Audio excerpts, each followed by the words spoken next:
보살을 정의를 좀 해야 될 것 같은데, 보살이라고 하는 게 대승경전에서의 보살의 의미가 좀 많이 다르긴 하지만 한국 불교에서의 보살이라는 의미로 봤을 때 보살은 경전에서 그렇게 표현이 됩니다. 부처님께서 중생을 교화하거나 설법을 하거나 하는 많은 일들을 하실 때 그 옆에서 부처님을 도와주는 존재들이다. 그걸 인격체로 본다는 것은 조금 무리수가 있어요. 인격체에 적용시킬 수는 있어요. 팀장님은 정말 공기 같은 사람이야. 있으나 마나한 사람이다. 있어도 모르는 사람이다. 하지만 꼭 필요한 사람이다. 제가 말실수를 했습니다. 저도 모르게 본심이 나왔어요. 정말 필요하지만 사실 옆에 있는지도 모르는 사람이야 라고 얘기할 때 공기 같은 사람이야 라고 얘기를 하잖아요. 그 공기가 인격체는 아니잖아요. 그런 의미로 보살을 봐야 되거든요. 우리 정신에 어떠한 생각, 깨달음이 일어나도록 만들어주는 수많은 서포트 해주고 있는 능력들, 그거를 불교에서는 보살이라고 부르기 때문에 우리가 하나의 생각, 반가워요 라고 생각을 하려면 일단 세상을 보는 능력도 있어야죠. 저 사람이 누구지 하고 분별도 해야죠. 기억이라는 것도 뒷받침을 해줘야 돼요. 기억 속에서 저 사람을 찾아서 그때 만났지 라고 기억에 있는 걸 끄집어내죠. 지금 이 사람은 내 기억에 있는 이 사람과 같은 사람이야 라고 판단을 하고 다시 보니까 반갑습니다 라고 또 인사를 건네잖아요. 과연 여기에 우리의 정신의 능력의 종류, 정말 무수한 능력들이 필요하거든요.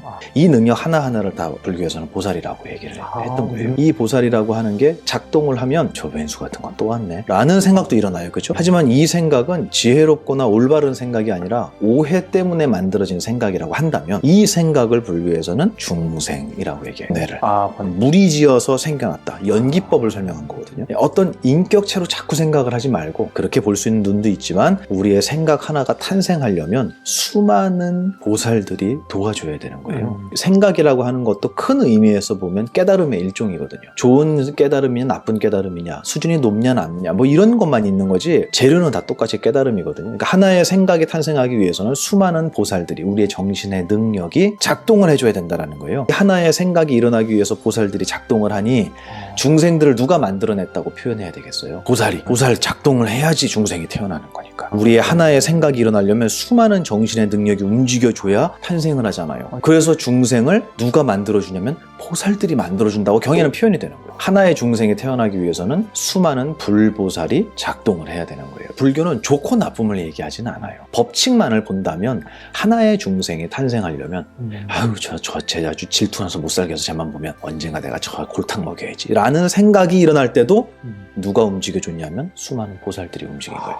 이건 넓은 의미에서 보면 모든 중생들이, 강아지한테도 보살이라는 능력은 똑같이 갖춰져 있는 거예요. 근데 이 위대한 보살이라는 능력으로 과연 어떤 중생을 만드냐는 그 사람에게 달려있는 거잖아요. 그래서 보살이 중생을 만들기도 하고, 보살이 모여서 누구를 모시냐면 부처를 모시기도 해요. 이건 뭐냐면 온전한 완벽한 깨달음을 일으킬 때는 중생이 아니라 부처를 만들어낸다. 그래서 부처님 옆에 보살님들이 양쪽에 있잖아요. 협시보살이라고 하잖아요. 하나의 깨달음을 만들기 위해서는 많은 보살들이 필요하다는 걸 상징적으로 보여주는 거예요. 그래서 부처님 한 분에 많은 보살님들이 붙어있는 이유가 무슨 피라미드식 무슨 관료제를 얘기하는 게 아니라 하나의 깨달음, 우리의 깨달음, 오늘 차가 되게 좋은데요? 라는 깨달음이 일어나려고 해도 맛보는 능력, 이게 무슨 차인지를 아는 능력, 저 사람에게 어떤 표현을 해야 되는지를 생각할 줄 아는 능력, 수많은 능력이 동원돼서 나오는 거예요. 이거를 보살이라고 생각을 하는 거예요. 이해가 되시죠? 하나의 생각이 탄생하기 위해서는 수많은 보살들이 움직여줘야 된다. 어떤 종교의 영역이 아니라 우리 정신의 구조를 설명할 때는 필수적인 이 보살이라는 개념이 나오게 되는 거죠. 시간이 지나면서 보살님들한테 이렇게 빌면 소원 들어준다. 이런 식으로 불교가 이제 변해온 거예요. 실질적으로 그 보살의 의미는 그렇지는 않다. 인격체가 아니다. 역행이라고 했잖아요. 그 역행은 순행 보살의 반대말이에요. 순행은 흐름을 따라가는 보살이고, 역행은 흐름을 거스르는 보살이에요. 내가 되지 않을 것을 억지로 노력해갖고 이거는 죽어도 해야 돼 라고 노력할 때도 보살은 작동을 해주고, 오늘 좀 쉬어야겠다 방에서 넷플릭스 보면서 놀 때도 보살은 작동을 하는 거예요. 어느 게 힘들겠어요? 안 되는 걸 하려고 노력할 때가 힘든 거잖아요. 그때를 역행보살이라고 해요. 똑같이 보살인데 거기에 이름을 그냥 붙인 거예요. 같은 보살들인데 같은 능력들인데 즐거울 때는 역행이라고 안 하죠. 나에게 어려운 일이 닥쳤을 때 이 힘든 일을 보고 내가 좌절을 하거나 원망을 하거나 분노를 하게 되면 이 일이 지금 나의 기억에 어떤 씨앗으로 심기는지를 생각해 보는 거예요. 오늘 출근하다가 넘어졌어요. 그래서 무릎을 깠어요. 아 정말 아침부터 정말 재수없네 이거. 야 넘어진 김에 회사를 그만둬야겠다 이렇게 생각할 수도 있잖아요. 안 그래도 오기 싫은데. 근데 그게 아니라 넘어지고 나서 아 내가 넘어진 것 때문에 저 앞에서 교통사고를 피했을 수도 있어 라고 생각할 수도 있어요. 저는 행자생활 때 너무너무 힘들고 고생스러웠는데 그 순간 그 시절에는 그게 엄청나게 저에게 큰 고난으로 느껴졌어요. 제가 반드시 그걸 넘어서야 할 어떤 숙제처럼 느껴졌는데 지금 생각해보니까 그 시간, 힘들었던 그 시간이 없었다면 지금 이 자리에 있는 보만이는 없었겠죠. 내가 지금 행복하다면 과거에 힘들었던 일들은 다 이 행복을 위해서 있었던 거구나. 힘들었다고 시자고요.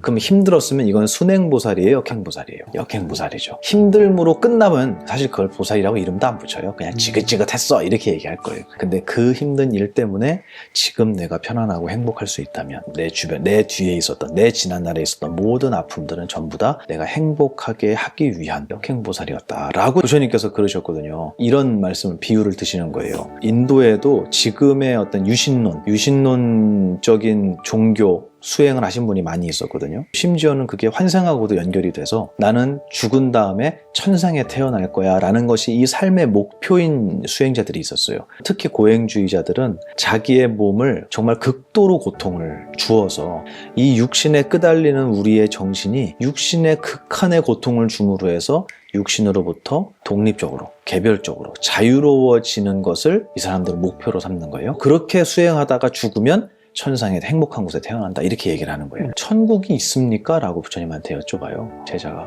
그랬더니 이렇게 비유를 하세요. 내가 어젯밤에 클럽 가봤죠, 부처님.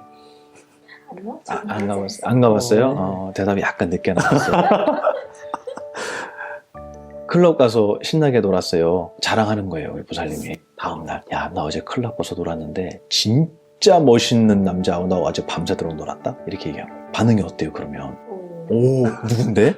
그 사람 누군데? 갔네. 다녀왔네. 정확히 알고 있잖아요. 진짜? 누군데 그 사람? 그 사람 어디, 키가 커? 아니 몰라. 무슨 말이야? 키가 큰 줄 모른다는 게. 그 사람 어디, 집이 어디래? 몰라. 그 사람은 얼굴이 좀 밝어? 아니면 좀 구릿빛으로 약간 남성적이야? 얼굴 색깔이 어때? 몰라. 그 사람 이름이 뭐야? 몰라. 그 사람을 만났다라는 얘기 말고는 아무런 정보가 없는 거야. 그 사람을 옆에서 다른 사람이 본 사람이 있어? 아니? 그럼 믿을 거야, 안 믿을 거예요? 믿기 힘들죠. 그게 천국이라 그러셨어요. 있다는 얘기는 들었지만 간 사람도 없고 그게 어디 있는지도 몰라요. 어디.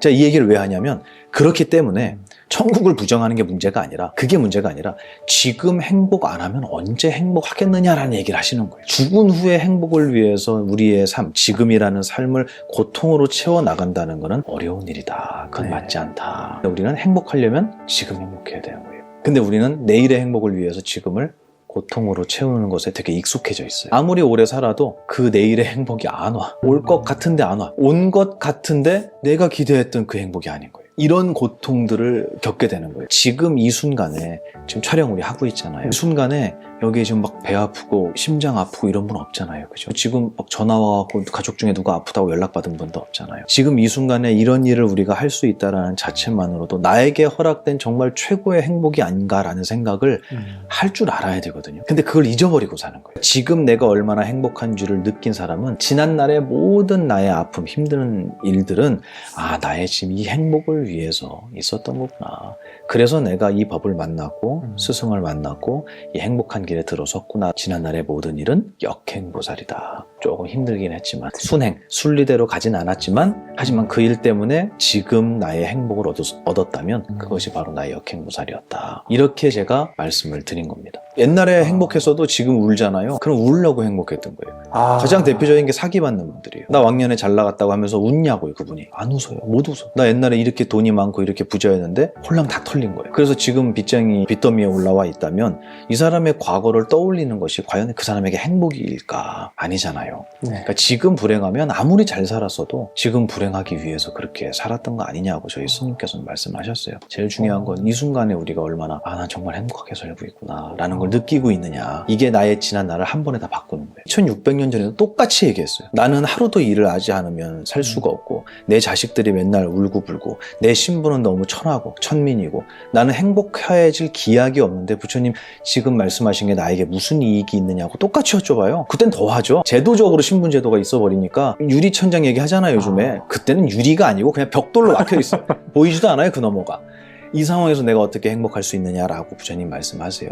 정말 중요한 게 뭐냐면 기본적으로 우리가 살고 있는 세상의 디폴트 기본값은 고통이에요. 이게 왜 고통입니까? 그럼 어쩌라는 겁니까? 죽으라는 겁니까? 이렇게 극단적으로 얘기하면 안 되는 이유가 이 세상을 누가 찾아왔냐면 내가 찾아온 거예요. 불교에서는 이 세상에 내가 태어난 이유를 우연이나 누군가가 점지해준 운명으로 태어난 게 아니라 내가 이 세상에 태어날 수밖에 없는 전생의 원인을 지었다라고 표현을 해요. 지금 내가 이 부모님, 우리 부모님 밑에서 태어난 것도 역시 나의 업보예요. 그래서 부모님한테 내가 언제 나달라고 했냐고, 당신들 멋대로 놔놓고 왜 나한테 이렇게 힘들게 하냐라고 그렇게 반항하는 친구들이 있어요. 제가 그렇게 얘기해줘요. 나는 하나도 망가지지 않은 완전한 육체를 만들었는데 너는 뭔데 내 허락도 안 받고 그걸로 찾아 들어왔냐고 라고 얘기하셔야 된다. 나는 몸뚱이만 만들었지 정신을 만들 수는 없잖아요 부모님. 네. 완벽한 육체를 만들어줬는데 너 왜 허락도 안 받고 이렇게 말 안 들을 거면서 왜 차고 들어와갖고 나 이렇게 힘들게 해 라고 얘기하시라고 제가 농담으로 이렇게 얘기했어요. 네. 제가 웃자고 하는 얘기지만 기본적으로 우리가 이 세상에 온 것은 나의 전생의 업보 때문이다. 네. 분명히 원인을 내가 지었다 라는 것을 부처님은 전제하세요. 하지만 어찌됐든 이 세상에 태어났는데 여기를 둘러보니까 여기는 고통이 가득한 세상이다. 인정하지 않을 사람이 있을까 싶어요. 저는 지금 인정하지 않으신다고 해도 제가 그분을 설득할 마음은 없어요. 시간이 그분한테 증명해 줄 거예요. 늙음과 병듦과 죽음이라는 시간이 올 때 이 세상은 정말 힘든 곳이구나. 이 세상이 어떻게 돌아가는지, 이 세상에 살고 있는 사람들이 서로를 얼마나 반목하고 서로가 잡아먹으려고 하는지, 돈이나 명예 앞에서는 양심이나 정의, 도덕, 윤리 이런 것들이 정말 휴지 조각이 되는지를 경험을 누가 시켜주냐면 시간이 시켜줄 거예요. 그 속에서 어떤 게 진짜 행복일까라는 고민을 그분이 당연히 하게 된다고 봐요. 그만큼 이 세상은 고통의 세상이다. 부처님은 고통이라는 것에 대해서 굉장히 상세하게 설명하세요. 네. 불교를 모르는 분들은 야 이거 다 때려치고 죽으라는 얘기인가 보다. 나 재밌는 일도 많았는데 왜 저렇게 말씀하시지? 그게 아니라 우리가 즐겁다고 이야기하는 거는 정말 유한적이라는 거예요. 그래서 뭐라고 표현하시냐면 내일의 행복을 위해서 지금을 고통으로 채워나가는 사람들은 고통의 시간은 길고 행복의 시간은 너무 짧더라는 거예요. 네. 그 경에 그대로 나와요. 고통의 시간은 너무 길어. 노력하는 시간은 너무 길고 행복이 있을지 모르겠지만 있다고 하더라도 그 행복은 너무 짧다라고 경에 나와요. 그럼 우리의 인생을 전체를 통틀어 봤을 때 내가 하기 싫은데도 노력하고 인내하고 억지로 했던 시간과 정말 행복해서 신나서 뛰어다녔던 시간하고 비교가 되겠냐고요. 이 물리적인 시간의 양이 비교가 안 되죠. 그만큼 이곳은 고통의 세상이다. 그러면 여기가 왜 고통의 세상이냐고 물어서는 안 돼요. 제가 그걸 여쭤봤거든요. 큰 스님께. 그랬더니 뭐라 그러셨냐면 옛날에 그런 일이 있었어요. 제가 고등학교 때 싸움이 한번 붙은 적이 있어요. 이게 방송에 나가도 되는지 모르겠는데 또 학폭 또 걸려 때리진 않았습니다. 너무 부조리한 그때는 오락실이 많았었어요. 근데 제가 절에서 학교를 다녔으니까 버스가 하루에 몇 대 안 돼서 절에 가려고 친구들하고 버스를 기다리는데 놓친 거예요. 버스를. 조금 늦어서 1시간 넘게 기다려야 또 다음 버스가 와요. 시골이라서. 그 시간 동안 놀 게 없잖아요. 고등학생들이. 오락실 가서 놀자. 그래서 시간 때우러 갔어요. 근데 거기서 머리를 노랗게 물들인 선배가 있어요. 자퇴했어요. 그분이 누군지 알아요. 담배를 뻑뻑 피는 거예요. 이제 고등학교 2학년밖에 안 됐거든요. 내가 1학년이었으니까. 근데 뭐가 잘 안 됐나 봐요. 게임이. 일어나더니 그 담배불을 그 앞에 앉아있는 중학생 머리에다 집어 던진 거예요. 머리에서 불똥이 팍 튀면서 얼마나 뜨거워요, 담뱃불이. 말도 안 되는 짓을 한 거죠. 깜짝 놀라서 뒤를 탁 쳐다봤는데 너무 무서운 형이 앉아있으니까 얘가 아무 말도 못하고 그냥 가만히 서 있는 거예요. 이 상황이 됐어요. 팀장님 어떻게 하실래요? 불의를 보면 꼭 참아야 되는 거예요. 저는 도저히 참을 수가 없었어요. 참지 않는 게 올바른 거라고 믿었어요. 저도 그분하고 싸우기 두렵죠. 근데 거기서 싸운 거예요. 경찰서 갔겠죠. 저녁에 밤늦게 절에 돌아왔어요. 제가 큰 스님께 말씀드렸어요. 스님 이런 일이 오늘 있었는데 도저히 참을 수가 없습니다. 그런 거를 보고선 참을 수가 없습니다. 그런데 참자니 내가 미쳐버릴 것 같고 안 참자니 이렇게 피곤합니다. 경찰서를 다녀야 되고 주먹질을 해야 돼요. 얻어 맞아야 돼요. 어떻게 해야 돼요 도대체? 제가 여쭤봤어요. 어떻게 해야 돼요 손님? 그랬더니 뭐라 그러시냐면 너 거기 안 가면 돼. 원래 그런 것이. 원래 불량한 친구들이 오고 담뱃불을 나보다 약한 애 머리통에다 집어 던지는 일이 비일비재한 그런 곳이에요. 누가 찾아갔죠? 내가 찾아갔어요.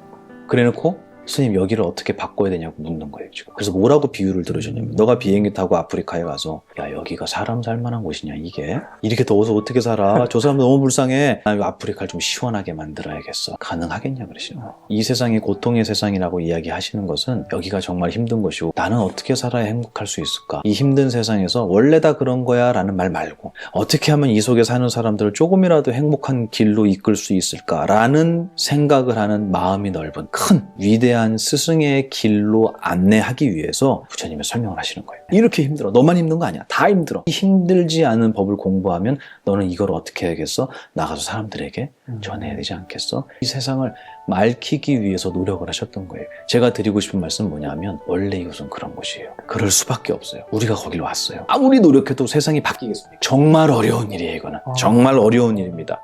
어려운 일이에요. 아무리 우리가 이 말씀을 공부하고 자유로워져도 세상은 안 자유로워. 그래 모든 거는 소리고 그래 난 아무렇지 않아 해도 나한테 해코지 하는 사람을 막을 수는 없어요. 이 세상은 그런 곳이에요. 그렇기 때문에 고통이라는 걸 얘기한 거예요. 그럼 이 세상 속에서 어떻게 해야 되겠습니까? 스님은 행복해 보이지만 우린 아니잖아요. 이제 무슨 공부를 하게 되냐면 그러면 우리가 여기를 왜 오게 됐느냐? 왜 우리가 이렇게 고통스러워졌느냐? 여기서 부처님의 인과법이 빛을 발하는 거예요. 내가 원인을 심었기 때문에 결과를 이렇게 받게 된다. 기억도 나지 않는 그 장면이 그렇죠. 바로 거기까지 얘기를 하시는 거예요. 왜냐면 그 얘기를 안 하면 내가 이번 생에 뭘 그렇게 잘못했다고요? 이렇게 나온다. 그게 아니라 전생부터 내가 기억하지 못하지만 씨앗을 심지 않고 열매가 어떻게 맺혔겠느냐. 이것은 반드시 누구도 피할 수 없는 법칙이기 때문에 단지 내가 기억나지 않는다고 해서 그것을 부정해서는 안 된다. 내가 지었으니까 다 달게 받아야지. 여기서 끝나는 게 아니에요. 그게 아니라 더 중요한 건 뭐냐면 지금이라 그랬잖아요. 지금은 무슨 씨앗 심고 있냐는 거예요. 그동안 쌓아왔던 것에 대한 결과는 비록 내가 어리석어서 지금이라는 시간을 힘듦으로 고통으로 채우고 있을런지는 모르겠어요. 내가 어리석어서. 하지만 그 고통, 지금의 상황 이것을 바라보는 내 눈을 또다시 부정적이고 원망하는 눈으로 그것을 해석하고 있다면 지금이라는 시간에 나는 다시 원망하고 부정하는 씨앗을 또 심고 있잖아요. 그러면 이 씨앗이 자라서 열매를 맺을 때는 어떻겠어요? 똑같은 거예요. 이 고통이 영원한 거예요. 부처님께서 우리의 스승이 얘기를 해주시는 거예요. 옛날 거는 얘기하지 말자. 왜냐면 그거는 씨앗을 심었고 그 열매는 너 무조건 받아야 돼. 미안하지만 너가 알아서 받아야 돼. 그런데 중요한 건 너 지금도 심고 있어. 그럼 지금 심는 거는 옛날 같은 거 심으면 안 되지 않겠어? 정말 감사한 얘기예요. 이거는. 질문이 달라져요. 이제 저는 왜 이렇게 고통스럽습니까? 전생에 뭔 죄를 졌길래? 이 질문에서 그럼 부처님 저는 지금 올바른 씨앗을 심고 있습니까? 라는 질문으로 바뀌는 거예요. 지금에 대한 질문을 하기 시작하는 거예요. 제가 이런 말씀을 드릴 때도 내가 어리석어서 지난날 살아왔던 것에 대한 결과는 그래 내가 감내해야 돼 라는 저는 용기를 가지셨으면 좋겠어요. 몰랐으니까 우리가. 나빠서가 아니고 몰랐기 때문에 지금 이 모양으로 살았던 거예요. 하지만 앞으로도 그럴 수는 없잖아요. 지금 이 순간에 내가 이 자리 지금이라는 이 자리를 어떤 눈으로 바라보고 어떤 씨앗으로 그것을 해석해서 심을 것이냐는 나에게 달려있는 거예요. 그래서 누군가가 나한테 안 좋은 소리를 했을 때 저 왼수 같은 건 내가 언제 복수할 거야 라는 씨앗을 심을 건지 마음으로라도 당연하죠. 당연하죠. 그리고 넘어졌다 그러면 막 좋아하잖아요. 뒤에 가서 화장실 가서 웃잖아요. 혼자. 힘이 있는 것 같아. 그게 아니라 그런 씨앗 말고 정말 세상을 위해서 내가 무엇을 할 수 있을까라는 큰 마음을 갖는 씨앗도 씨앗이거든요. 과연 그것의 열매는 어떨 것인가. 누구라도 수행자의 씨앗을 심었으면 좋겠다 라는 얘기를 해요. 이건 종교하고 상관없이 내가 지금 어떤 말을 하고 어떤 행동을 하고 어떤 마음가짐을 갖고 있느냐, 그걸 불교에서 삼업이라고 하잖아요. 신구의 삼업을 지금 내가 어떻게 닦고 있지? 내가 누구 욕하고 있나? 원망하고 있나? 내가 방금 말 이상하게 한 것 같은데? 나 말 이렇게 하면 안 되는데? 이거는 세상을 보는 게 아니라 나를 보는 거잖아요. 수행자라고 하지 않습니까? 모두가 자기를 돌아보는 수행자가 됐으면 좋겠어요. 그러면 여기에 10명이 있는데 10명이 각자 자기를 본다면 여기는 세상을 바꿔야 할 이유가 없어요. 이미 바뀌어 있어요. 근데 나는 안 변하고 세상을 바꾸려고 해요. 사람들이. 그 바뀌겠냐고. 그 사람들도 똑같거든요. 자기는 안 바뀌고 남을 바꾸려고 하고 있거든요.